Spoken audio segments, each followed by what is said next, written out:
നമ്മൾ ഈ module begin ചെയ്യുന്നത് പെറ്റി ക്യാഷ് ബുക്കിലൂടെയാണ്.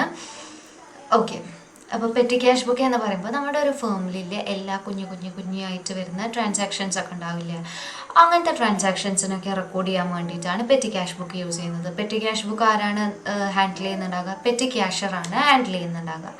അപ്പോൾ ഈ ഒരു സിസ്റ്റത്തിൽ ഭയങ്കര സയൻറ്റിഫിക് ആയിട്ടൊരു സിസ്റ്റം യൂസ് ചെയ്യുന്നുണ്ട്. ആ സിസ്റ്റം ഏതാണെന്ന് നമുക്ക് നോക്കാം. നമ്മൾ ഇംപ്രസ്ഡ് സിസ്റ്റം എന്ന് പറയുന്നത് പെറ്റി ക്യാഷിനെ മെയിൻറ്റെയിൻ ചെയ്യാനുള്ള ഒരു സയൻറ്റിഫിക് മെത്തേഡാണ്. ഈ ഒരു മെത്തേഡിൽ എങ്ങനെയാണെന്ന് വെച്ചാൽ, നമ്മളുടെ പെറ്റി ക്യാഷ് മെയിൻറ്റെയിൻ ചെയ്യുന്ന ആളെ പറയുന്നതല്ലേ പെറ്റി ക്യാഷർ എന്നുള്ളത്. നമ്മളുടെ ചീഫ് ക്യാഷ്യർ ഉണ്ടാകും. ചീഫ് ക്യാഷ്യർ എന്ത് ചെയ്യും? ഒരു പെർട്ടിക്കുലർ എമൗണ്ട് നമ്മളുടെ പെറ്റി ക്യാഷ്യർക്ക് കൊടുക്കും. എന്നിട്ട് പറയും ഈ 100 രൂപ, എക്സാമ്പിളായിട്ട് പറയുകയാണെങ്കിൽ 100 രൂപ കൊടുത്തു. 100 രൂപ കൊടുത്തിട്ട് പറയും ഈ മാസത്തെ എല്ലാ എക്സ്പെൻസും, എല്ലാ പെറ്റി ക്യാഷ് റിലേറ്റഡ് ആയിട്ട് വരുന്ന എക്സ്പെൻസസുകളും ഈ എക്സ്പെൻസ് കൊണ്ട് മീറ്റ് ചെയ്യണം. അപ്പോൾ എന്ത് ചെയ്യും? ഡാറ്റാസും കാര്യങ്ങളൊക്കെ അപ് ടു ഡേറ്റ് ആയിട്ട് വെച്ചിട്ടാണ് ചെയ്യുന്നത്. നമ്മൾ എല്ലാ മന്ത് എൻഡിലും ആരെ കാണിക്കണം? നമ്മളുടെ ചീഫ് ക്യാഷ്യറിനെ കാണിക്കും വേണം. പെറ്റി ക്യാഷ്യർ ചീഫ് ക്യാഷ്യറിനെ കാണിക്കും വേണം. ഇപ്പോൾ 100 രൂപ കൊടുത്തിട്ടുണ്ടെങ്കിൽ 80 രൂപ വരെ ചിലവായിട്ടുള്ളതെന്ന് വെച്ചാൽ ആ 80 രൂപ വരെ വന്നിട്ടുള്ള ചിലവുകൾ എങ്ങനെയൊക്കെയാണ് വന്നിട്ടുള്ളത്, എന്തിനൊക്കെയാണ് ചിലവ് ആക്കിയിട്ടുള്ളത് എന്നുള്ള എല്ലാ ഡാറ്റാസും അല്ലെങ്കിൽ ആ എല്ലാ അക്കൗണ്ട്സും ആർക്ക് കൊടുക്കേണ്ടതാണ്? പെറ്റി ക്യാഷ്യർ ചീഫ് ക്യാഷ്യറിന് കൊടുക്കേണ്ടതാണ്. അത് നോക്കിയതിന് ശേഷം പിറ്റത്തെ മന്തിൽ പിന്നെയും എന്ത് ചെയ്യും?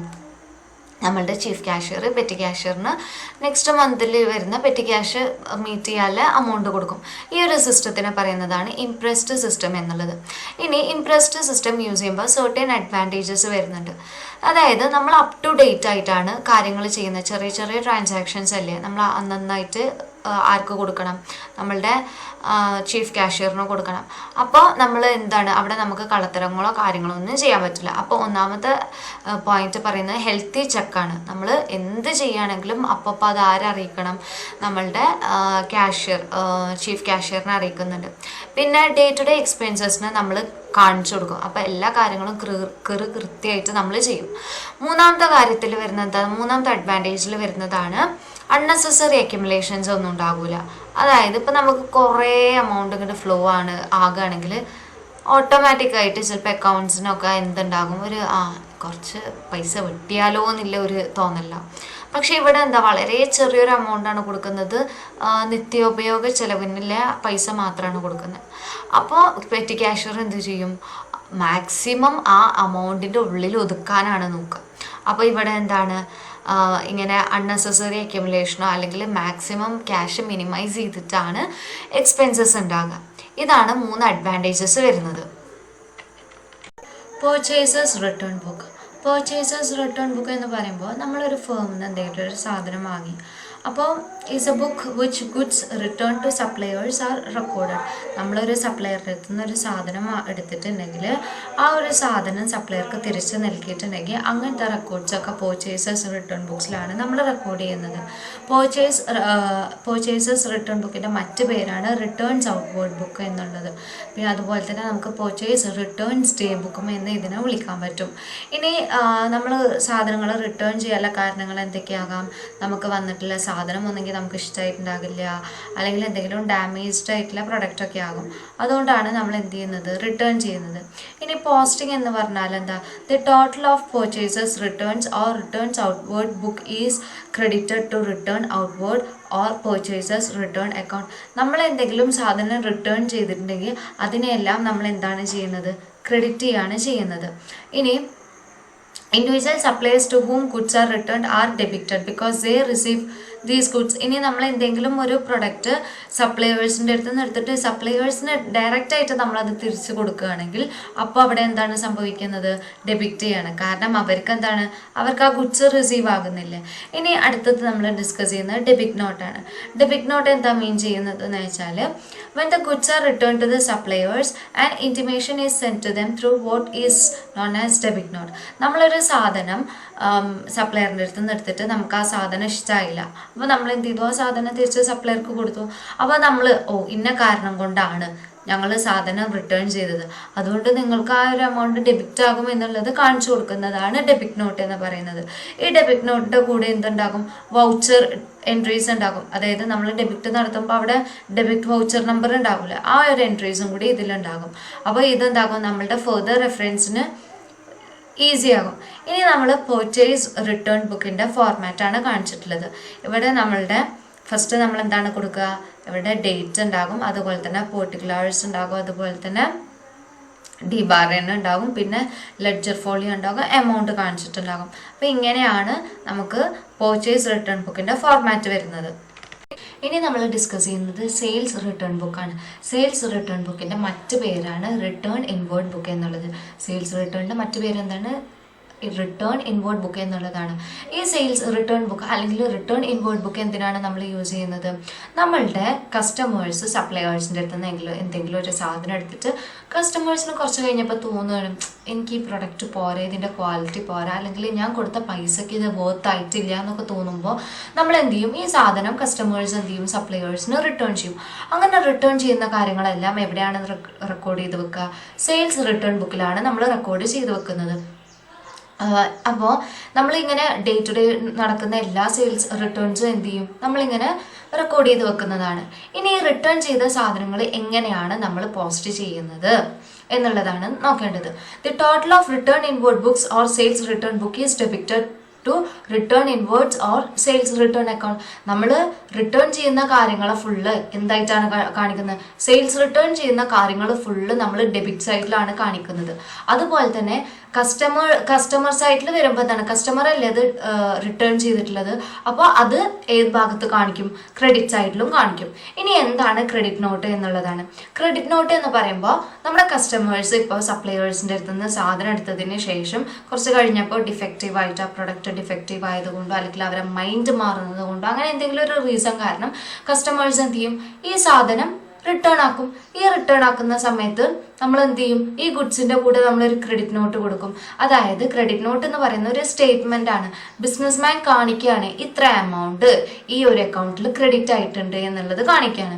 ഇനി ക്രെഡിറ്റ് നോട്ട്സ് സാധാരണ നമ്മളുടെ ഇൻവോയ്സ് ആയിട്ട് സിമിലർ ആയിട്ടാണ് വരുന്നത്. അതുകൊണ്ട് തന്നെ നമ്മൾ ക്രെഡിറ്റ് നോട്ട്സ് എപ്പോഴും റെഡ് ഇങ്കിലാണ് പ്രിന്റ് ചെയ്തിട്ടുണ്ടാകുക.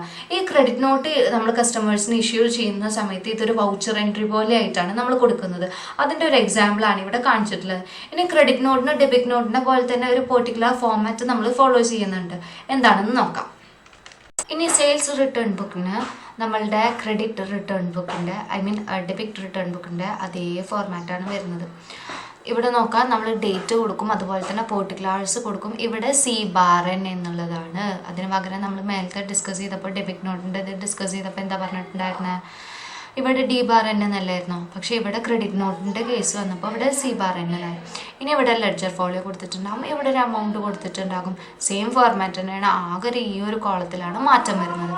അത് ജസ്റ്റ് ഒന്ന് നോട്ട് ചെയ്താൽ മതി, കൺഫ്യൂഷൻ ഒഴിവാക്കാൻ വേണ്ടിയിട്ട്. ഇനി നമുക്ക് വരുന്നതാണ് bill receivable books. Bill receivable books എന്താണ്, നമുക്ക് റിസീവ് ചെയ്യാനുള്ള ബിൽസ് ഉണ്ടാകുമല്ലോ, ഡെബിറ്റേഴ്സിൻ്റെ അടുത്ത് നിന്ന് റിസീവ് ചെയ്യാനുള്ള ബിൽസിനെ റെക്കോർഡ് ചെയ്ത് വെക്കുന്ന ബുക്കിനെ പറയുന്നതാണ് ബിൽ റിസീവബിൾ ബുക്ക്. അപ്പോൾ നമുക്ക് റിസീവിങ് അല്ലേ, അപ്പോൾ നമ്മളത് എപ്പോഴും ആ ഒരു റെക്കോർഡ്സ് ഏത് സൈഡിലാണ് കാണിക്കുക, ഡെബിറ്റ് സൈഡിലാണ് കാണിക്കുക. ഡെബിറ്റ് സൈഡിൽ കാണിക്കുമ്പോൾ അതിൽ നിന്ന് എന്ത് മനസ്സിലാക്കുക, അത് നമ്മളുടെ അസെറ്റ് ആണെന്നുള്ളത് മനസ്സിലാക്കാം. ഇനി പോസ്റ്റ് ചെയ്യുന്നത് എങ്ങനെയാണ്, നമ്മൾ ബിൽ റിസീവബിൾ ബുക്കിനെ നമ്മൾ പോസ്റ്റ് ചെയ്യുന്നത് ലെഡ്ജറിൽ നമ്മൾ എന്ത് ചെയ്യും, first in the ledger the accounts of the person from whom which the bill is received is credited when the amount of that bill and periodical total of book is posted to debit bills and receivable. അതായത് ആരടുത്ത് നിന്നാണോ വാങ്ങുന്നത്, ആരാണ് നമുക്ക് bill വാങ്ങുന്നതെന്ന് വെച്ചാൽ അത് അവിടെ credit ചെയ്ത് കാണിക്കും. എന്നിട്ട് പീരിയോഡിക്കലായിട്ട് ചെക്ക് ചെയ്തതിന് ശേഷം നമ്മൾ ആ ഒരു ബില്ലിനെ എവിടെയാണ് പോസ്റ്റ് ചെയ്യുന്നത്, ഡെബിറ്റ് സൈഡിലാണ് പോസ്റ്റ് ചെയ്യുന്നത്. ഇനി നമുക്കിതിനൊരു സെർട്ടൻ ഫോർമാറ്റ് ഉണ്ട്. ഫോർമാറ്റ്സിൽ എങ്ങനെയാണ് വരുന്നത്, നമുക്ക് ബിൽ റിസീവബിൾ ബുക്കിൻ്റെ ഫോർമാറ്റാണ്, 2 ഫോർമാറ്റ്സ് ആണ് തന്നിട്ടുള്ളത്. ആദ്യം നമ്മൾ എന്ത് ചെയ്തു, നമ്പർ ഓഫ് ബിൽസ് എഴുതും. പിന്നെ വരുന്നത് നമ്മൾ ഡേറ്റ് കൊടുക്കും.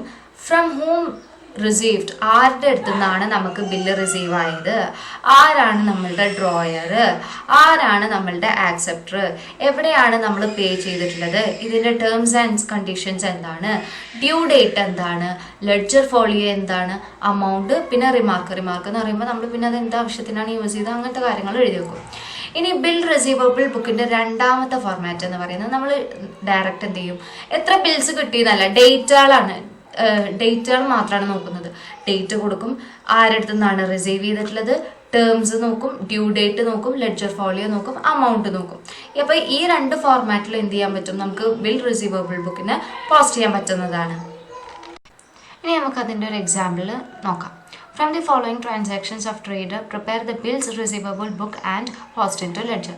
നമുക്ക് കിട്ടാല്ല ബിൽസിനെ നോക്കിയിട്ട് അതിനെ നമുക്ക് ലെഡ്ജറിൽ കൊടുക്കണം. അപ്പോൾ നമുക്കിവിടെ കുറച്ച് ബിൽസ് തന്നിട്ടുണ്ട്. ആദ്യം തന്നിട്ടുള്ള എന്താ, January 5 drew bill on Abdulla and company at 2 MYD for Rs 700. 10 acceptance. പിന്നെ വരുന്നത് 10-ാം തീയതിയാണ്. പിന്നെ ജാനുവരി 10-ാം തീയതി acceptance received from Rahim Bakesh at 3 MYD for Rs 1000. പിന്നെ 20-ാം തീയതി റയീസ് ഗിവ്സ് ഹിസ് ആക്സെപ്റ്റൻസ്. അങ്ങനെ നമുക്ക് 4 ബില്ല് തന്നിട്ടുണ്ട്. അപ്പോൾ നമ്മൾ ഫസ്റ്റ് എന്ത് ചെയ്തു, ഇപ്പോൾ ഫസ്റ്റ് എല്ലാതും ഒരേ ഇയറിലാണ് നടന്നിട്ടുള്ളത്, ഒരേ മന്തിലാണ്. അപ്പോൾ ജസ്റ്റ് ജാനുവരി 1991 എഴുതിയിട്ട് ഫസ്റ്റ് എന്ത് കൊടുക്കുക, നമ്മളുടെ ബിൽസിന് എല്ലാത്തിനെയും കൊടുക്കുക. അപ്പോൾ നമ്മളിവിടെ ഫോളോ ചെയ്തിട്ടുള്ളത് സെക്കൻഡ് ഫോർമാറ്റാണ്. സെക്കൻഡ് ഫോർമാറ്റ് ആകുമ്പോൾ നമ്മളിവിടെ ജാനുവരി 5 ആദ്യം അബ്ദുള്ള ആൻഡ് കമ്പനി കിട്ടാണ്ട് എത്രയാണ് ടേംസ് എന്തായിരുന്നു, 2 മന്ത് എന്നുള്ളതാണ്, 2 month by year. അപ്പോൾ മാർച്ച് 8 എന്നുള്ളതാണ്. ഇവിടെ ടേംസ് എന്താണ്, എത്ര മാസത്തിൽ കൊടുക്കണം എന്നുള്ളതാണ്. അപ്പോൾ അതിൻ്റെ ഡ്യൂ ഡേറ്റ് ഇവിടെ തന്നിട്ടുണ്ട്. അപ്പോൾ എത്ര രൂപയാണ് അബ്ദുള്ള ആൻഡ് കമ്പനി, 700 രൂപയായിരുന്നു. ഇനി റഹീം എത്രയാണ്, 3 മാസത്തെ കാലാവധിയാണ് കൊടുത്തിട്ടുള്ളത് അല്ലേ. അപ്പോൾ ഏപ്രിലിൽ 3 മാസത്തെ കാലാവധി എന്ന് പറയുമ്പോൾ ജാനുവരിയിൽ 3 മാസത്തെ കാലാവധി എന്ന് പറയുമ്പോൾ ഏപ്രിൽ വരും 1000 രൂപയാണ് കൊടുക്കാറ്. ഇനി റയീസ് ആണെങ്കിൽ എന്താണ് കൊടുക്കാറുള്ളത്, 3 മാസത്തെ കാലാവധി തന്നെയാണ്, 21-ാം തീയതി അതിന് ഡ്യൂ ഡേറ്റ് പറഞ്ഞിട്ടുള്ളത്, 800 രൂപയാണ് വരുന്നത്. ഇനി ബഷീർ ആണെങ്കിൽ എന്താണ്, 2 മാസത്തെ കാലാവധിയാണ്, മാർച്ച് 3-ാം തീയതിയാണ് ഡ്യൂ ഡേറ്റ് പറഞ്ഞത്, 100 രൂപയാണ്. അപ്പോൾ നമുക്ക് മൊത്തം കിട്ടാനുള്ള എമൗണ്ട് എത്രയാണ്, 2600 രൂപയാണ് നമുക്ക് ബില്ല് റിസീവ് ചെയ്യാനുള്ളത്. നമ്മളുടെ അസെറ്റായിട്ട്, അതായത് നമ്മൾ ഡെബിറ്റ് സൈഡിൽ ശരിക്കും കൊടുക്കേണ്ടത് എത്രയാണ്, 2600 രൂപയാണ്. ഇനി ബിൽ റിസീവ് ചെയ്യാനുള്ള അക്കൗണ്ടിന് ആദ്യം കൊടുക്കും. അപ്പോൾ ജാനുവരി 30-ാം തീയതി ആയിട്ട് നമുക്ക് എത്ര എമൗണ്ടാണ് ശരിക്കും മൊത്തം നോക്കേണ്ടത്, നമ്മളുടെ ബില്ല് എത്ര ഉണ്ട് കിട്ടാൻ, 2600 രൂപയാണ്. അപ്പോൾ നമുക്ക് എന്താ, നമ്മളുടെ ഡ്യൂ ഡേറ്റ് എന്ന് പറയുന്നത് എന്താണ്, ലാസ്റ്റ് ഡെഡ് ലൈനാണ് ഈ കാണിക്കുന്നത്. അപ്പോൾ നമുക്ക് by sundries as per B by R book നമ്മൾ റെക്കോർഡ് പ്രകാരം എന്താണ്, നമുക്ക് എത്രയാണ് കിട്ടാനുള്ളത്, 2600 രൂപയാണ്. ഇനി നമ്മൾ എന്ത് ചെയ്യും, അബ്ദുള്ള ആൻഡ് കമ്പനി കിട്ടാനുള്ളത് നമ്മൾ ഇവിടെ എഴുതും. അപ്പോൾ ഫസ്റ്റ് കോളം എന്തായിരുന്നു, ഡേറ്റ് ആയിരുന്നു, സെക്കൻഡ് കോളം പെർട്ടിക്കുലേഴ്സ് ആണ്, തേർഡ് കോളം ടേംസ് ആണ്, ഫോർത്ത് കോളം ഡ്യൂ ആണ് അല്ലേ. അപ്പോൾ ഡ്യൂ ഡേറ്റ് കൊടുക്കും. ഡ്യൂ ഡേറ്റ് കൊടുക്കുമ്പോൾ 1991 ജാനുവരി 5 അതാണ് ഡ്യൂ ഡേറ്റ്. അതായത് നമ്മൾ Abdulla and company bill receive ചെയ്തിട്ടുള്ളത് 700 രൂപ അന്നായിരുന്നു. ഇനി എന്താ പറയുന്നത്, ഇനി രണ്ടാമത് വരുന്നത് ജാനുവരി 10-ാം തീയതിക്കത്തെ കാര്യമാണ്. ജാനുവരി 10-ാം തീയതി റഹീമിൻ്റെ കേസിൽ എന്താ വരുന്നത്, ഇനി റഹീം ആൻഡ് ട്രേഡേഴ്സിൽ നമ്മളുടെ ഡ്യൂ ഡേറ്റ്, അതായത് നമുക്ക് ബില്ല് റിസീവ് ചെയ്തിട്ടുള്ളത് എന്നാണ് 1991 ജാനുവരി 10-ാം തീയതി ബില്ല് റിസീവ് ചെയ്തു. എത്ര രൂപയാണ് റിസീവ് ആയിട്ടുള്ളത്, 1000 രൂപയാണ്. ഇനി റയീസിൻ്റെ കേസിലാണെങ്കിൽ ജാനുവരി 30-ാം തീയതിയാണ് നമുക്ക് റിസീവ് ആയത്, അതെന്ത് ചെയ്യും, അത് 800 രൂപയായിരുന്നു. ബഷീറിൻ്റെ കേസിൽ വരുമ്പോൾ ജാനുവരി 30-ാം തീയതി ബില്ല് റിസീവ് ആയത് 100 രൂപയാണ്. ഇനി എന്താണ് ബിൽ പേയബിൾ എന്നുള്ളതാണ് നോക്കുന്നത്. ബിൽ പേയബിൾ എന്ന് പറഞ്ഞാൽ നമുക്ക് വരുന്ന ലയബിലിറ്റിയാണ് അല്ലേ. അപ്പോൾ നമ്മൾ ലയബിലിറ്റി ആകുമ്പോൾ എപ്പോഴും എന്താ ചെയ്യുന്നത്, ക്രെഡിറ്റ് ചെയ്യാണ് ചെയ്യുന്നത്. It is used to bill accept by us, നമ്മൾ ആക്സെപ്റ്റ് ചെയ്യേണ്ട ബിൽസാണ്, അതായത് നമ്മൾ പേ ചെയ്യേണ്ട ബിൽസാണ്. ഇനി ഇതിൽ എന്ത് ചെയ്യും, നമ്മൾ ഇതുപോലെ തന്നെ നമ്മൾ ഈ ഒരു ബിൽസിനെയും നമ്മൾ പോസ്റ്റ് ചെയ്യണം ലെഡ്ജറിൽ. ഈ ഇതിനെ എങ്ങനെയാണ് പോസ്റ്റ് ചെയ്യുന്നത്, the accounts of each person whose bill has accepted is debited with the amount of the bill. അതായത് നമ്മൾ ഒരാൾക്ക് ആരാണ് ബില്ല് ആക്സെപ്റ്റ് ചെയ്യുന്നത് അവരുടെ അക്കൗണ്ടാണ് എന്താകുന്നത്, ഡെബിറ്റ് ആകുന്നത്. നമ്മളെന്താണ്, നമ്മൾ പേ ചെയ്യേണ്ട ആൾക്കാരല്ലേ, അപ്പോൾ നമ്മളെ അക്കൗണ്ട് എന്താകും, ക്രെഡിറ്റ് ആകുകയാണ് ചെയ്യുക. ഇനി ഈ ബിൽ റിസീവബിളിന് ഒരു ഫോർമാറ്റ് വരുന്നുണ്ട്, എങ്ങനെയാണെന്ന് നോക്കാം. അപ്പോൾ ബിൽ റിസീവബിളിനും എന്താ വരുന്നത്, നമുക്ക് 2 ഫോർമാറ്റാണ് വരുന്നത്. ബിൽ പേയബിളിനും നമുക്ക് എന്താണ് 2 ഫോർമാറ്റാണ് വരുന്നത്. ബിൽ റിസീവബിളിനും എന്താണ് 2 ഫോർമാറ്റ് ഉണ്ടായിരുന്നില്ലേനോ. അപ്പോൾ ഫോർമാറ്റ് 1 എങ്ങനെയാണ് വരുന്നത്, ഡേറ്റ് വരും, ടു ഹൂം ഗിവൺ, ആർക്കാണ് ബില്ല് കൊടുക്കുന്നത്, ഡ്രോയർ ഉണ്ടാകും, പേ ഉണ്ടാകും, വെയർ പേയബിൾ എവിടെയാണ് പേ ചെയ്യേണ്ടത്, ടേംസ് ഉണ്ടാകും, ഡ്യൂ ഡേറ്റ് ഉണ്ടാകും, ലെഡ്ജർ ഫോളിയോ ഉണ്ടാകും, എമൗണ്ട് ഉണ്ടാകും, അതുപോലെ തന്നെ റിമാർക്സ് ഉണ്ടാകും. ഇനി ബിൽ പേയബിൾ ഫോർമാറ്റ് 2 നോക്കാം. അതിൽ ഡേറ്റ് ഉണ്ടാകും, ടു ഹൂം ഗിവൺ, ആർക്കാണ് ബില്ല് കൊടുക്കുന്നത്, ടേംസ് ഉണ്ടാകും, ഡ്യൂ ഡേറ്റ് ഉണ്ടാകും, ലെഡ്ജർ ഫോളിയോ ഉണ്ടാകും, എമൗണ്ട് ഉണ്ടാകും. നമ്മളുടെ 2 കേസിലും, റിസീവബിളിൻ്റെ കേസിലായാലും പേയബിളിൻ്റെ കേസിലായാലും ഏതാണ് നമുക്ക് സിംപ്ലസ്റ്റ് ആയിട്ട് തോന്നുന്നത്? ഫസ്റ്റ് ഫോർമാറ്റ് കുറച്ച് കോംപ്ലിക്കേറ്റഡ് അല്ലേ, അപ്പോൾ നമ്മൾ അഡോപ്റ്റ് ചെയ്യുന്നത് സെക്കൻഡ് ഫോർമാറ്റിലാണ്. അപ്പോൾ അതിൻ്റെ ഒരു എക്സാമ്പിൾ നമുക്ക് ട്രൈ ഔട്ട് ചെയ്യാം. ഇനി ഇവിടെ നോക്കിയേ, നമ്മൾ കുറച്ച് ബിൽ പേയബിൾ ആയിട്ടുള്ള ബിൽസ് തന്നിട്ടുണ്ട്. അപ്പോൾ ജാനുവരി 5, 1991 നടന്നിട്ടുള്ള കുറച്ചൊരു 3 ബിൽ പേയബിളിൻ്റെ ബിൽസാണ് നമുക്ക് തന്നിട്ടുള്ളത്. അപ്പോൾ നമ്മൾ ഫസ്റ്റ് എന്ത് ക്രിയേറ്റ് ചെയ്യും, ബിൽ പേയബിൾ ബുക്ക് ഉണ്ടാക്കും. അതിനുശേഷം നമ്മൾ ഓരോ പേ ചെയ്യേണ്ടതിനും ഓരോ അക്കൗണ്ട്സ് ക്രിയേറ്റ് ചെയ്യും. അപ്പോൾ ഫസ്റ്റ് നമ്മൾ എന്താ ചെയ്യുന്നത്, നമ്മൾ സെക്കൻഡ് ഫോർമാറ്റാണ് അഡോപ്റ്റ് ചെയ്തിട്ടുള്ളത്. അതുകൊണ്ട് നമ്മൾ സെക്കൻഡ് ഫോർമാറ്റിലുള്ള കോളംസ് വരക്കും, ഡേറ്റ് കൊടുക്കും, പെർട്ടിക്കുലേഴ്സ് കൊടുക്കും, ടേംസ് കൊടുക്കും, ഡ്യൂ ഡേറ്റ് കൊടുക്കും, ലെഡ്ജർ ഫോളിയോ കൊടുക്കും, പിന്നെ amount കൊടുക്കും. അപ്പോൾ എല്ലാ ട്രാൻസാക്ഷൻസും നടന്നിട്ടുള്ളത് 1991 ജാനുവരി 5-നാണ്. ജാനുവരി 5, 20, 30 എന്നുള്ള ഇതിൽ ഒറ്റ മന്തിലായിട്ടാണ് നടന്നിട്ടുള്ളത്. അപ്പോൾ ഇവിടെ എന്താണ് വരുന്നത്, ഫസ്റ്റ് കേസിൽ നോക്കുകയാണെങ്കിൽ January 5 accepted bill at 3M/D for 200 row by Rahmath and company. അപ്പോൾ ഇവിടെ റഹ്മത്ത് ആൻഡ് കമ്പനി ടേംസ് എന്താണ്, 3 months ഗ്യാപ്പാണ് കൊടുത്തിട്ടുള്ളത്. അപ്പോൾ എത്ര ആകും, ജാനുവരിയിൽ നിന്ന് 3 മാസത്തെ കാലാവധി എന്ന് പറയുമ്പോൾ അത് ഏപ്രിലാകും. അപ്പോൾ എത്ര രൂപയാണ് കൊടുക്കാനുള്ളത്, 200 രൂപയായിരുന്നു. ഡ്യൂ ഡേറ്റ് ഏപ്രിൽ 8 ആയിരുന്നു. പക്ഷെ അവർക്ക് കിട്ടിയത് പേബിളായി വന്നത്, ബില്ല് കിട്ടിയത് എന്നാണ് 5-ാം തീയതിയാണ്. പിന്നെ വന്നിട്ടുള്ളത് കമ്മൽ, ജാനുവരി 20 ഗേവ് ആക്സെപ്റ്റൻസസ് 500 ടു കമ്മൽ. പേ ചെയ്യാനുള്ളത് കമ്മൽ എന്താണ്, 500 രൂപ പേ ചെയ്യാനുണ്ടായിരുന്നു. അതിൻ്റെ 2 മാസത്തെ കാലാവധിയാണ് വന്നത്. ഇനി ഫിറോസ് ആൻഡ് കമ്പനി ഉണ്ടായിരുന്നു, അത് 1 month കാലാവധിയുള്ളൂ പറയുന്നത്. 1 month എന്ന് പറയുമ്പോൾ നമുക്ക് ജാനുവരിയിൽ തന്നെ ഇതാക്കാം, അല്ലെങ്കിൽ ഫെബ്രുവരിയിലായിട്ടൊക്കെയാണ് പറയുന്നത്.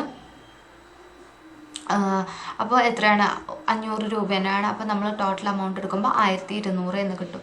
ഇനി ബിൽസ് പേയബിൾ അക്കൗണ്ടിൽ വരുന്നത് ഫസ്റ്റ് നമ്മൾ മൊത്തം എത്രയാണ് വരുന്നത് എന്നുള്ളത് കാണിക്കും. ഇനി ഓരോ അക്കൗണ്ട്സിലും എത്രയാണ് കൊടുക്കാനുള്ളത്, പേയബിൾ അല്ലേ. പേയബിൾ ആകുമ്പോൾ നമ്മൾ എവിടെയാണ് കാണിക്കുന്നത്, ഇവിടെ പെർട്ടിക്കുലേഴ്സിൽ കൊടുക്കും. കൊടുത്തതിന് ശേഷം നമ്മൾ 200 രൂപയാണ് നമുക്ക് കൊടുക്കാനുള്ളത്. അപ്പോൾ ഫസ്റ്റ് കോളത്തിൽ ഡേറ്റ്, രണ്ടാമത്തെ കോളത്തിൽ പെർട്ടിക്കുലേഴ്സ്, തേർഡ് കോളത്തിൽ എന്ത് വരും, ടേംസ് ആണ് വരുന്നത്. ടേംസിൽ എത്ര രൂപയാണ് കൊടുക്കാനുള്ളത്, 200 രൂപ. ഇനി സെക്കൻഡ് കേസിൽ എന്താ വരുന്നത്, കമലിൻ്റെ കേസിലാകുമ്പോൾ നമ്മളിവിടെ ബൈ ബിൽ പേയബിൾ എന്ന് കൊടുക്കും. എന്നിട്ട് എന്ത് കൊടുക്കും, ഇവിടെ ഡേറ്റിൻ്റെ അവിടെ ജാനുവരി 20 എന്ന് കൊടുത്തിട്ടുണ്ടാകും. എമൗണ്ട് എത്ര കൊടുത്തിട്ടുണ്ടാകുക, 500 എന്ന് കൊടുത്തിട്ടുണ്ടാകും. ഇനി ഡിസ്കസ് ചെയ്യുന്നത് ജേർണൽ പ്രോപ്പറിനെയാണ്. ജേർണൽ പ്രോപ്പർ എന്ന് പറഞ്ഞാൽ നമ്മളുടെ ജേർണലിൽ വരുന്ന ഒറിജിനൽ എൻട്രീസ് ആണ്. ജേർണൽ പ്രോപ്പറിനെ തന്നെ നമുക്ക് എന്ത് പേരിൽ വിളിക്കപ്പെടാം, മിസ്ലീനിയസ് ജേർണൽ എന്നും വിളിക്കാം. മിസ്ലീനിയസ് ജേർണൽ എന്ന് വിളിക്കാൻ കാരണം എന്താണ്, നമ്മളുടെ മിസ്ലീനിയസ് ട്രാൻസാക്ഷൻസിന്, അതായത് in which miscellaneous credit transactions which do not fit in any other books are recorded. നമുക്ക് മറ്റു ബുക്കുകളിലും ഒന്നും എന്ത് ചെയ്യാൻ പറ്റില്ല, നമുക്ക് മിസ്ലീനിയസ് ക്രെഡിറ്റ് ട്രാൻസാക്ഷൻസിന് റെക്കോർഡ് ചെയ്യാൻ പറ്റില്ല. ഇനി നമുക്കിത് ചെയ്യണം എന്നുണ്ടെങ്കിൽ the form and procedure for maintaining the journal is same as that of simple journal. നമ്മൾ ജേർണൽ ചെയ്യുന്നത് പോലെ തന്നെയാണ് നമ്മൾ എന്ത് ചെയ്യുന്നത്, ജേർണൽ പ്രോപ്പറും ചെയ്യുന്നത്. അപ്പോൾ ജേർണൽ പ്രോപ്പേഴ്സിൽ നമ്മൾ റെക്കോർഡ് ചെയ്യുമ്പോൾ സെർട്ടൈൻ കാര്യങ്ങൾ നോക്കേണ്ടതുണ്ട്. നമുക്ക് എങ്ങനെയാണ് വരുന്നത്, ഫസ്റ്റ് ഓപ്പണിംഗ് എൻട്രി വരും, സെക്കൻഡ് ആയിട്ട് വരുന്നത് ക്ലോസിംഗ് എൻട്രി ആണ്, തേർഡ് ആയിട്ട് വരുന്നത് ട്രാൻസ്ഫർ എൻട്രീസ് വരും, പിന്നെ അഡ്ജസ്റ്റ്മെൻറ്റ് എൻട്രീസ് വരും, റെക്ടിഫിക്കേഷൻ എൻട്രീസ്, അതുപോലെ തന്നെ entries for which there is no special journal. ചില എൻട്രീസിന് എന്താണ് സ്പെഷ്യൽ ആയിട്ടുള്ള ജേർണൽസ് ഒന്നും വരില്ല. എൻട്രീസ് ഫോർ റെയർ ട്രാൻസാക്ഷൻ, ചില എൻട്രീസ് നമ്മൾ വളരെ ചെറിയ ചെറിയ ട്രാൻസാക്ഷൻസ്, പക്ഷെ അത് ഫോമിൽ ഭയങ്കരമായിട്ട് നടക്കുന്ന ട്രാൻസാക്ഷൻസ് ആകില്ല, അങ്ങനത്തെ വരുന്നതിനില്ല.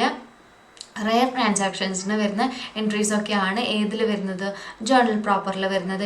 ഇനി ഓരോന്നും എന്താണെന്ന് ഡീറ്റെയിൽ ആയിട്ട് നോക്കാം. ഇതോടുകൂടി നമ്മളുടെ മൊഡ്യൂൾ തീർന്നതാട്ടോ. ഇനി നമ്മൾ ഡിസ്കസ് ചെയ്യുന്നത് ഓപ്പണിംഗ് എൻട്രിയാണ്. ഓപ്പണിംഗ് എൻട്രി എന്ന് പറയുമ്പോൾ നമ്മളൊരു ഫേം ഒരു പെർട്ടിക്കുലർ ഇയറിലെ ബിസിനസ് എൻട്രീസൊക്കെ ചെയ്ത് അക്കൗണ്ട്സും കാര്യങ്ങളൊക്കെ ചെയ്ത് അതിൽ ബാലൻസ് വരും ഇല്ലേ, അതിൽ ബാലൻസ് വരുന്ന ലയബിലിറ്റീസ് ആകട്ടെ അസറ്റ്സ് ആകട്ടെ അത് പിറ്റത്തെ വർഷത്തിലോട്ട് ന്യൂ അക്കൗണ്ട്സ് ആയിട്ടാണ് നമ്മളുടെ ലെഡ്ജറിൽ ഓപ്പൺ ചെയ്യുന്നത്. ഇങ്ങനെ പാസ് ചെയ്യുന്ന ജേർണൽ എൻട്രീസിനെ പറയുന്നതാണ് ഓപ്പൺ എൻട്രീസ് എന്നുള്ളത്. ഇതിനൊരു എക്സാമ്പിൾ ഇവിടെ കൊടുത്തിട്ടുണ്ട്. നമ്മളൊരു ഒരു ബിസിനസ് റൺ ചെയ്യുന്നുണ്ട്.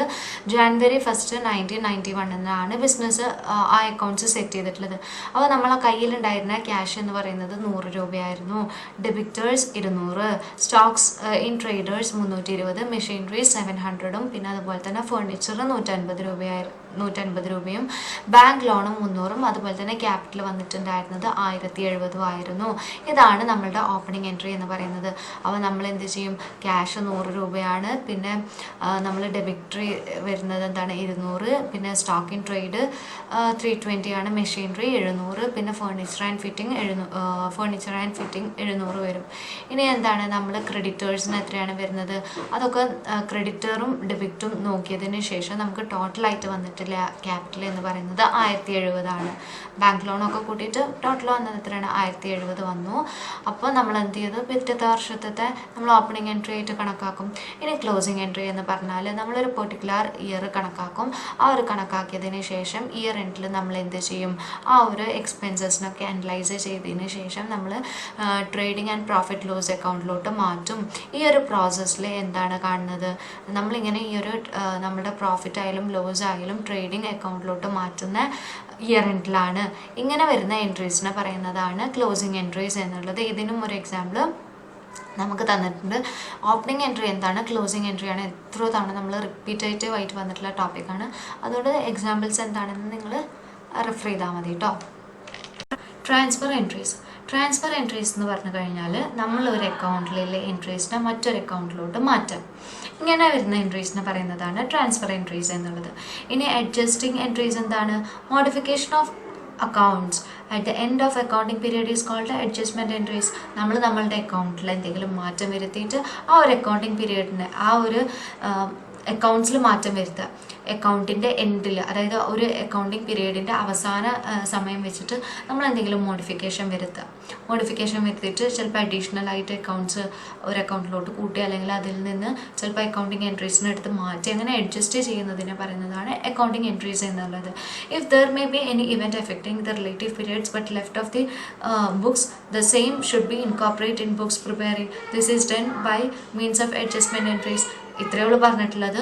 നമ്മൾ എന്തെങ്കിലും അക്കൗണ്ടിങ് പീരീഡിൻ്റെ എൻഡിൽ എന്തെങ്കിലും ഒരു തരത്തിലുള്ള മോഡിഫിക്കേഷൻ വരുത്തുക അക്കൗണ്ട്സിൽ, അതിനെ പറയുന്നതാണ് അഡ്ജസ്റ്റ്മെൻറ്റ് എൻട്രീസ് എന്നുള്ളത്. ഇനി റെക്ടിഫിക്കേഷൻ്റെ മീനിങ് തന്നെ ഇതാണെങ്കിൽ നമ്മൾ തെറ്റ് തിരുത്തുക എന്നുള്ള മീനിങ് ആണ്. ഇവിടെ അതേ ഒരു മീനിങ് തന്നെയാണ് വരുന്നത്. When an error is detected in the book, the same is rectified through an entry in the journal proper. Thus it is called rectification entry. Rectification entry എന്ന് പറഞ്ഞാൽ നമ്മൾ ഒരു അക്കൗണ്ട്സ് ഉണ്ടാക്കുന്ന സമയത്ത് നമ്മളുടെ ജേർണലിൽ എന്തെങ്കിലും ഒരു തെറ്റ് കണ്ടിട്ടുണ്ടെങ്കിൽ, അല്ലെങ്കിൽ നമ്മളുടെ ബുക്കിൽ എന്തെങ്കിലും തെറ്റ് കണ്ടിട്ടുണ്ടെങ്കിൽ നമ്മൾ എന്ത് ചെയ്യും, നമ്മുടെ ബുക്കിൽ നമ്മൾ തെറ്റ് തിരുത്തും, അതുപോലെ തന്നെ ജേർണലിലും നമ്മൾ തെറ്റ് തിരുത്തും. ഇങ്ങനെ വരുന്ന എൻട്രീസിനെ പറയുന്നതാണ് റെക്ടിഫിക്കേഷൻ എൻട്രീസ് എന്നുള്ളത്. Entries of which there is no special journal. ചില എൻട്രീസിന് നമ്മൾ അങ്ങനെ സ്പെഷ്യലായിട്ട് ജേർണൽ വെക്കൂല. ഇപ്പോൾ നമ്മൾ ഓപ്പണിംഗ് എൻട്രി ആകട്ടെ ക്ലോസിംഗ് എൻട്രി ആകട്ടെ അതിനൊക്കെ ആണെങ്കിൽ സ്പെസിഫിക് ആയിട്ട് ഓരോ ജേർണൽസ് വരുന്നില്ല. പക്ഷേ ചില എൻട്രീസ് നമുക്ക് സ്പെഷ്യൽ ജേർണൽസ് വെച്ചിട്ട് അങ്ങനത്തെ ഡാറ്റാസ് അല്ലെങ്കിൽ അങ്ങനത്തെ അക്കൗണ്ട്സിന് ഒരിക്കലും ട്രാൻസാക്ഷൻസ് ഒന്നും എൻ്റർ ആക്കാൻ പറ്റില്ല. അതിൻ്റെ എക്സാമ്പിൾസ് ആയിട്ട് വരുന്നതാണ് distributions of goods as free samples. നമ്മളിപ്പോൾ എന്തെങ്കിലും ഒരു പ്രൊഡക്റ്റ് മാർക്കറ്റിൽ കൊണ്ടുവരുന്നതിൻ്റെ മുന്നേ നമ്മളൊരു പരസ്യത്തിന് വേണ്ടിയിട്ടൊക്കെ സാമ്പിൾ പ്രൊഡക്ട്സ് വിൽക്കും. അതുപോലെ തന്നെ ഡിസ്ട്രിബ്യൂഷൻ ഓഫ് ഗുഡ്സ് ആസ് ചാരിറ്റിക്ക് കൊടുക്കുന്നത്. ഗുഡ്സ് ഡിസ്ട്രോയ്ഡ് ബൈ ഫയർ, നമ്മളെ തീപിടുത്തം എന്തെങ്കിലും നമ്മളുടെ ഫേമിലുള്ള സാധനങ്ങളൊക്കെ നശിച്ചു പോയിട്ടുണ്ടെങ്കിൽ.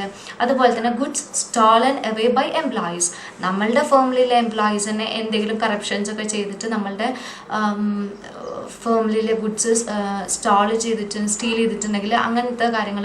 അതുപോലെ തന്നെ exchange of one's asset for another asset, നമ്മൾ പകരം അങ്ങോട്ടും ഇങ്ങോട്ടും വെച്ചിട്ട് നമ്മളുടെ അസെറ്റ്സ് കൈമാറിയിട്ടുണ്ടെങ്കിൽ ഇങ്ങനത്തെ കാര്യങ്ങളൊന്നും നമുക്ക് സ്പെഷ്യൽ ജേർണൽസിൽ എന്ത് ചെയ്യാൻ പറ്റില്ല, എൻട്രി ചെയ്യാൻ പറ്റില്ല.